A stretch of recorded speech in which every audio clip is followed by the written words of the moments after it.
super quiet. Gregorian voice. Breathy, I think. Die here. I believe a word. Yeah, G. Die here. Breathy. Maybe she's feeling tired here.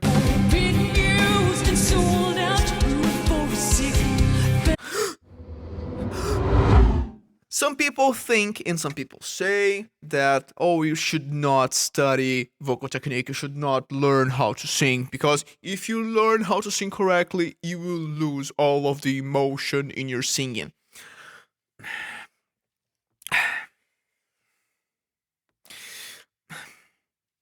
Guys, the function of vocal technique is, ladies and gentlemen, we're back in the studio with a good cup of coffee for one more vocal analysis, and today we're listening to Evanescence Afterlife, live at the Game Awards. I'm particularly excited to listen to this one because, as it seems, Spotify told me that this was the song that I heard the most this year. In fact, when they released the song, I was listening to it every single day because I wanted, and I kind of still do, but I forgot about it for some time. I want to record a cover of the song because I really like it, but it's been a while since the last time I heard it. So yeah, I'm curious to see how they perform the song live, and of course I wanted to do it with you guys. If you are new to the channel, my name is Kyle. I'm a singer-songwriter and voice teacher. As a singer-songwriter, just 4 weeks ago, I released my last single. It's called Leave It All Behind. If you are into rock, if you are into metal, if you like high vocals, distorted guitar, fast solos, vocal distortions, you might like the song. I hope you do. And it would mean the world to me if you could go there, give it a listen, and let me know your thoughts on it. That's the reason I make music. That's the reason I write, I record, I release music. So I'm not only a voice teacher, I'm a singer myself. I'm on the battlefield just like you are. And as a voice teacher, my work is focused on laryngeal physiology. So what the muscles that we have inside our larynxes, they do to perform the sounds that we like to hear. And that's basically what we do here in this vocal analysis, and that's what we are doing today with Afterlife. If you want to become a singing student, check out my online singing course, Building Your Voice, and there we talk about a range of different vocal techniques, such as active vocal schemes, which are those techniques in which we have compression, power, presence. If you want to belt out high notes, or if you want to sing low notes with presence, with compression. We also cover passive vocal schemes, which are those techniques that are softer or gentle. If you want to sing soft and make your voice really dramatic for some parts of your songs. We talk about vocal ornaments such as yodels, vibratos, runs, of course vocal distortions. Yeah! We have a whole module on vocal distortion, so how to practice and apply them in a way that's healthy, that won't hurt your voice. All of that in theory and practice. In fact, we have a vocal exercise library with exercise for you to practice each of the techniques, even a bonus module on music theory for singers. So all of that and much more inside my singing course, Building Your Voice, link down below. All of the info there. All right. That said, let's dive into Evanescence Afterlife.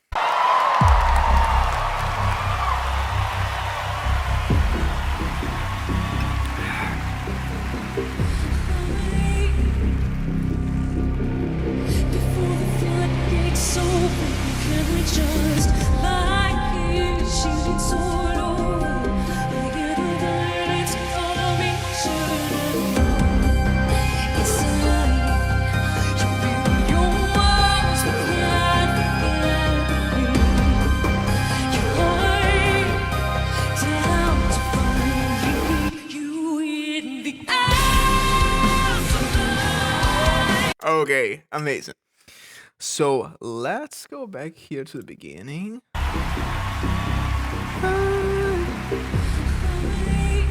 Pay attention to that breathiness in her voice. It's not only soft. No, we have breathiness.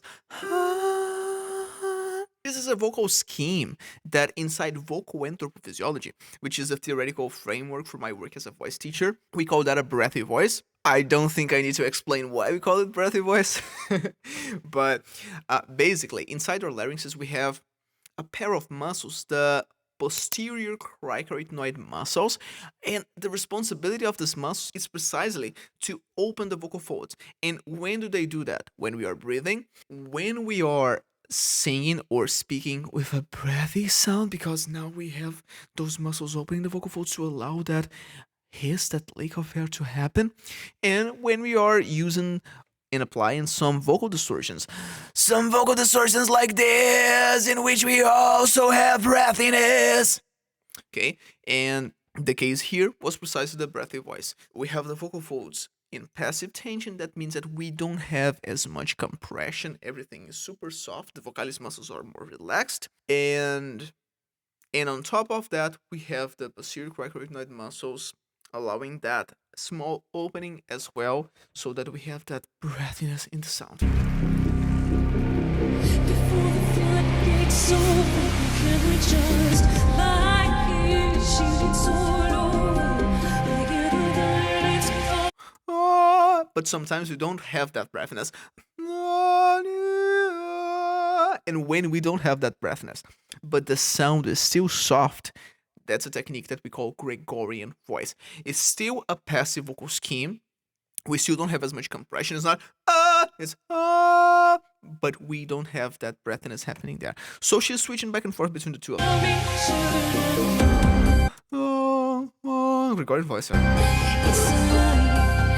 And sometimes even for one word we have both breathy and Gregorian side. Oh, that was active. That was active vocal folds right there. Pay attention to how we have more compression, that the sound sounds harder, and she's doing that.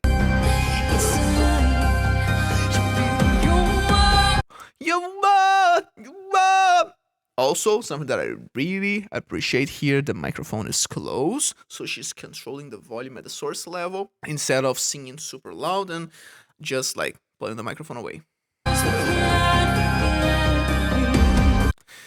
Active antenna Gregorian. So switching back and forth to have different colors. And that's the function of vocal technique right there. Some people think and some people say that, oh, you should not study vocal technique, you should not learn how to sing, because if you learn how to sing correctly, you will lose all of the emotion in your singing.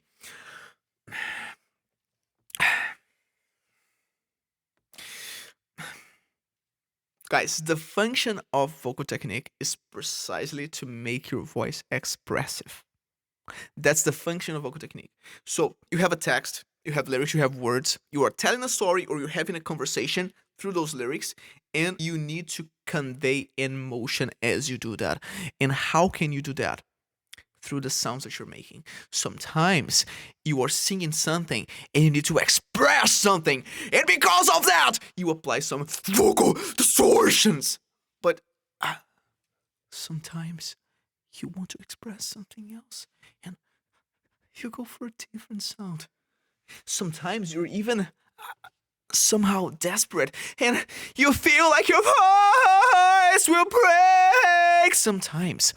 So all of that is precisely why we learn and why we apply. It's not about sounding cool. Of course, we want to sound cool, but it has a function, and it is to express ourselves. So that's the thing here. She's not singing in only one way. She could, but she's switching back and forth. She's applying different colors, and I don't think that she was up there thinking, oh, now I'll sing with this technique, now I'll sing with that. No, she's just so used to all of that that she doesn't have to be thinking about all of that anymore. Maybe it's part of the process when she's writing the song, when she's recording the song. But up to this point, everything, I like to say that we rehearse, we practice the song to the point that the singing itself becomes second nature, so that we can focus on something else. Like, how are we moving on stage? Where are we looking at? Because if you are up there and the technique is not second nature yet, if the song is not second nature yet, how are you thinking about all that? All of those things that, to a certain degree, you cannot practice. You cannot practice being in front of this crowd. You know what I mean? Like, there are some things that are so specific to a situation that you cannot emulate to practice. But what you can and you should is the singing part, is the song, is the vocal technique, so that when you go up there, everything is just natural. But anyways, that's the function of vocal technique, to express yourself with your voice.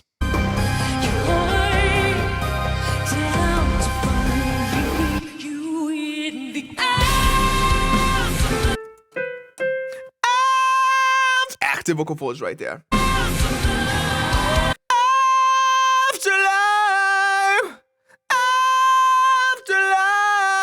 I feel like if I were to sing this, I would probably use a vocal distortion up there.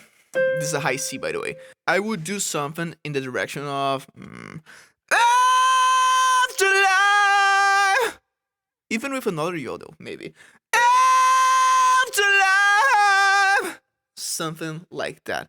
But I might still do a cover. Let's see how that goes. Okay, let's go back. She's singing with active vocal folds up there. And when we are singing with active vocal folds above on a specific range, and that would be the E4, if you are singing above that pitch with active vocal folds inside vocal physiology, we say that that's a worn voice. The voice that in an anthropological, in a everyday situation, we would use to warn someone about something. Imagine that you want to call someone on the other side of the street. You are inside a busy and loud environment, and you want to produce a sound that will cut through other sounds. Oh, this would do. It is high. You have active vocal folds. That means that the vocal folds and muscle part, the vocalis, they are resisting more against that air pressure that you're sending. And because of that, when the air pressure finally passes through, it's faster. It cuts through other sounds. It's active. That's the reason why we call it a worn voice. So that's what she's doing. She's singing a high C there. Afterlife. Same thing. She's going lower. Yeah. And then we have that G there. Amazing.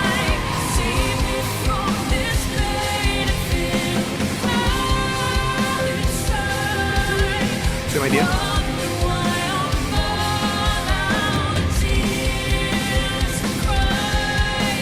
I also love the backing vocals.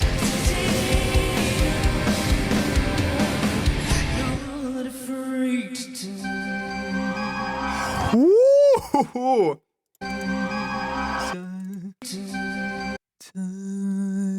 Passive vocal folds right there. And that die, it's a vocal scheme that we call a weak voice, which is just as quiet as we can make it. She's not trying to project her voice whatsoever. She's making everything super quiet. A weak voice. And this, again, the function of vocal technique. You won't sing a whole section of a song like this because you just don't have volume. You won't be heard.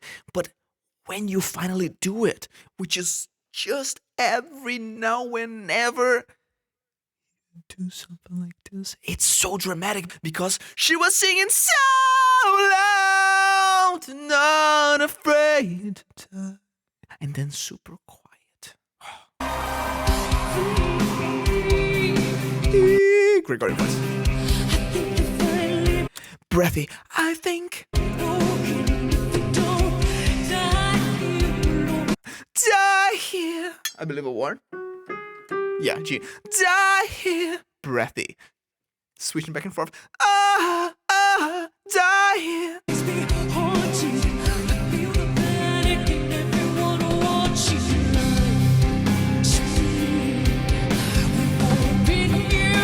I don't know why, but I'm feeling that her breaths here are a bit. I'm not following a lot of Evanescence live stuff right now, but I have the feeling that her breaths here are a bit more noisy. Maybe she's feeling tired here.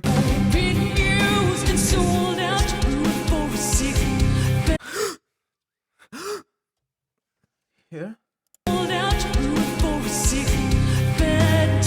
By the way, question for you. You as a singer or a singing enthusiast, do you breathe through your nose or mouth? And there is no right answer for that. In fact, both of them are right, and I would highly recommend my students that for most of the context, both at the same time. Nose and mouth. By the way, if you, when you are recording, when you are singing, you feel like your breaths are too noisy, a good idea is to lower your tongue as you do it. Chances are that if your tongue is high, it'll be more noisy, and if you lower your tongue, you won't have as much noise. However, that's another thing. Sometimes the breaths are part of the intention. You definitely sound more, how can I say it, desperate if you have those breaths. So that's the reason why when I'm recording songs, sometimes I will ask my producer, oh, I don't want to hear that breath right there, but that, and that, please leave it because that's exactly what I want.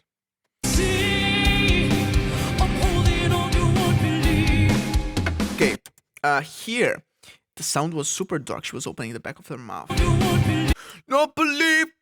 Listen. See. I'm holding her. Going for that shape.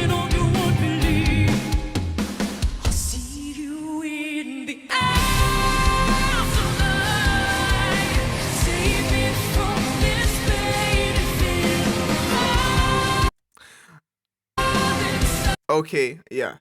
I was wondering because I love those backing vocals. I was wondering if they were happening on stage, and I see someone doing them. Yeah.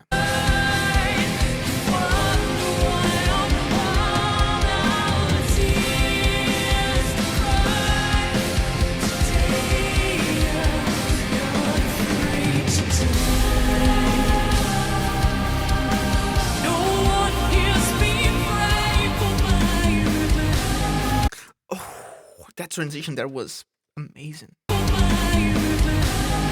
My revenge. Listen to how she's starting the bridge in such a strong fashion, and then she's easing into a Gregorian voice. No one hears me pray for my revenge. No one hears me pray for my revenge. Then soft.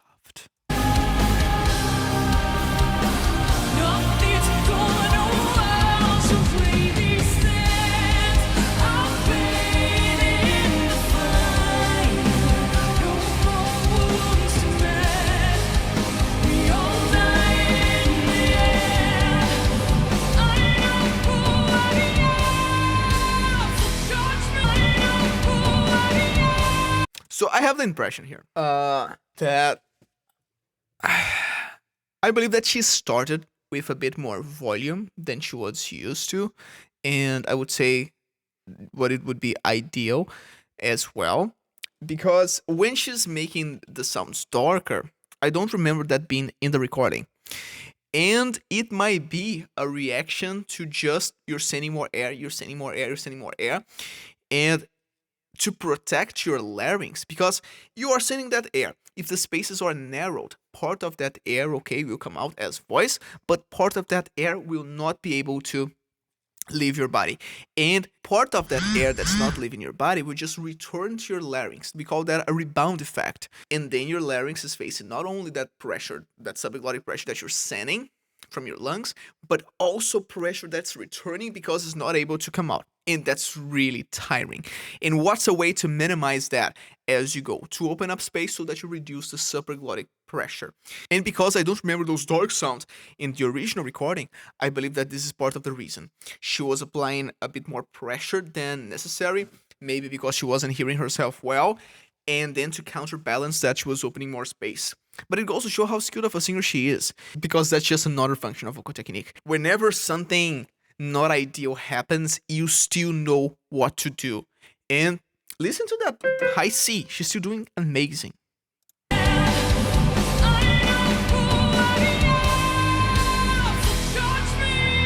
I believe we have a vocal distortion there. But yeah, all of this part here, I believe that she could have done that with a bit less pressure. Still amazing. Judge me! I hear a bit of distortion there. Judge me! On that high C there. But that in, I wouldn't have used that much space there.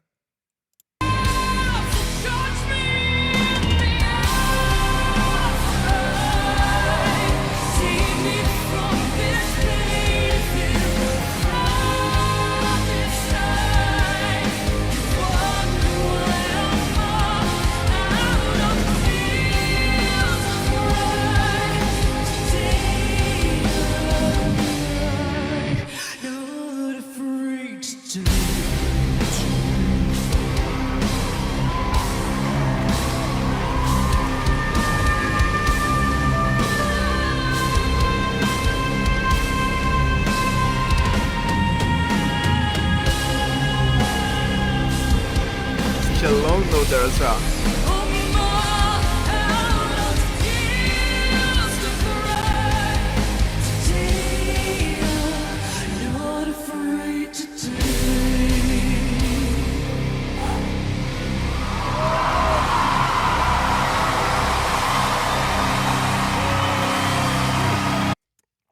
Says Devil May Cry 2 because they are making another season for the show. I believe so, right? I don't know. I watched the first season. That's how I came across the song, and I really like it.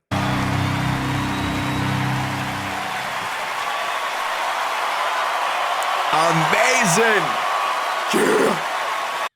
All right, guys. What do you think of the song? What do you think of her performance? And what do you think of my analysis? Please leave your comment down below. If you are curious about my own singing, check out this card here. In there, I'll leave a playlist with my original songs. You can check it out, and it would mean the world to me if you could listen to the songs and give me your feedback. I would love to hear your thoughts on it. If you're watching this video, that's quite common that you are into vocal coaches, voice teachers, reactions, and analysis of songs, because this is basically what this is. And if you are into this kind of music, you might get curious about my own singing. Okay, this person is talking about voice, but how do they sing? Can they apply what they're talking about? And I'm really happy to say that I'm not only a voice teacher, but I'm also on the battlefield, just like yourself. If you are a singer, I'm always writing music, recording music, releasing music, and singing some covers as well. So again, it would mean a lot to me to hear your thoughts on my music. If you want to become my singing student, check out my online singing course, Building Your Voice. That is about active vocal schemes. If you want to belt out high notes, but if you also want to sing with a powerful tone, those low and medium notes, we have a whole module on vocal distortions. Yeah, how to practice and apply them in a way that will not hurt your voice. You want to sing in a safe way. We have a module on ornaments, vibratos, yodels, runs. We have a vocal exercise library for you to practice each of the techniques that we cover inside the course. We even have a lesson on how to create your own vocal exercises to work on specific challenges that you face when you practice your repertoire. We have a bonus module on music theory for singers. All of that and much more inside my singing course, Building Your Voice. Again, link down below, all of the info in there. Alright, that's all for the day, guys. You enjoy your day, you enjoy your coffee, and remember, if your concepts cannot be seen here in the real world, then they must change and not the world.